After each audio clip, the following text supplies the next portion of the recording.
পুরনো এক রাজ্যের সময়কার কথা। ব্রহ্মদত্তি নামে এক শক্তিমান রাজা বাস করতেন।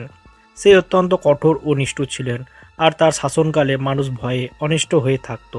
একদিন ব্রহ্মদত্তি এক নিষ্ঠুর সিদ্ধান্ত নিয়ে তার বিরোধীদের নির্মমভাবে হত্যা করল। তাদের আত্মা আর শান্তি পায়নি। সে সময় থেকেই রাজ্যের কাছে এক প্রাচীন দুর্গ ছিল, যেখানে ব্রহ্মদত্তির আত্মা আবাস গড়ে। লোকেরা বলতো রাতের দুর্গের আশেপাশে হাঁটা কঠিন, কারণ ব্রহ্মদত্তির ভূত তাদের ধেয়ে এসে ভয় দেখায়।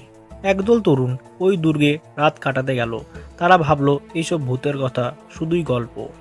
রাত বাড়ার সাথে সাথেই তারা অনুভব করলো একটা অদৃশ্য শক্তি তাদের চারপাশে ঘুরছে। হঠাৎ ব্রহ্মদত্তির কষ্টের আর্তনাদ বেজে উঠল। তোমরা আমারও শান্তির মন্দির। এক যুবক হঠাৎ জেগে দেখল তার সামনে দাঁড়িয়ে আছে ব্রহ্মদত্তির শ্বেত বর্ণ ভূত। তার চোখ দুটি জ্বলজ্বল করছে, রক্তের মতো লাল। ভূতটি তার ভয়ে চিৎকার করা আগেই ছুটে গেল। সবার সঙ্গে সে এক এক করে নিখোঁজ হয়ে গেল। গ্রামবাসীরা জানালো ব্রহ্মদত্তির আত্মা এখনও ওই দুর্গের চারপাশে ঘুরে বেড়ায়।